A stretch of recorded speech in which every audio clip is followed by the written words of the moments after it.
Naniniwala si Philippine Coast Guard spokesperson for the West Philippine Sea, Commodore J. Tariela, sa kakayahan ni Senador Rodante Marcoleta na isulong ang karapatan ng Pilipinas sa West Philippine Sea, kaya't dapat anyang bigyan ng pagkakataon ang mambabatas. Inimbitahan naman ni Tariela si Marcoleta sa mga susunod na Maritime Domain Awareness o MDA flight sa Kalayaan Island Group, kung saan siya raw mismo ay handang samahan ang senador na siguradong welcome daw sa mga residente ng Pag-asa Island. Ito'y matapos ang kontrobersyal na pahayag ni Marcoleta hinggil sa KIG dahil ilan anya sa mga okupadong features dito ay labas sa 200 nautical miles exclusive economic zone ng Pilipinas.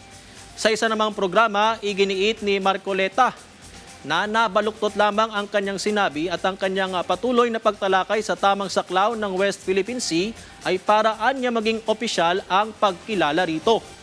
Isinaad noong 1978 ng Presidential Decree 1596 sa ilalim ni dating Pangulong Ferdinand E. Marcos Sr. ang pagiging teritoryo ng Pilipinas sa Kalayaan Island Group, habang ilang eksperto ang nagsabing umiiral din dito ang customary international law at pinalakas ng mga domestic law kabilang ang Philippine Maritime Zones Act noong 2024 para pagtibayin ang West Philippine Sea.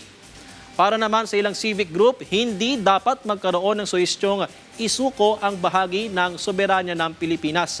Ayon kay Dr. Jose Antonio Goitia ng Alyansa ng Bantay sa Kapayapaan at Demokrasya, pagtalikod ito sa interes ng bansa. At ang dapat na gawin ay magkaroon ng malinaw na paninindigan, lalo't una ng tinutulan ng 2016 Arbitral Award ang 9- na ngayon 10- line ng China.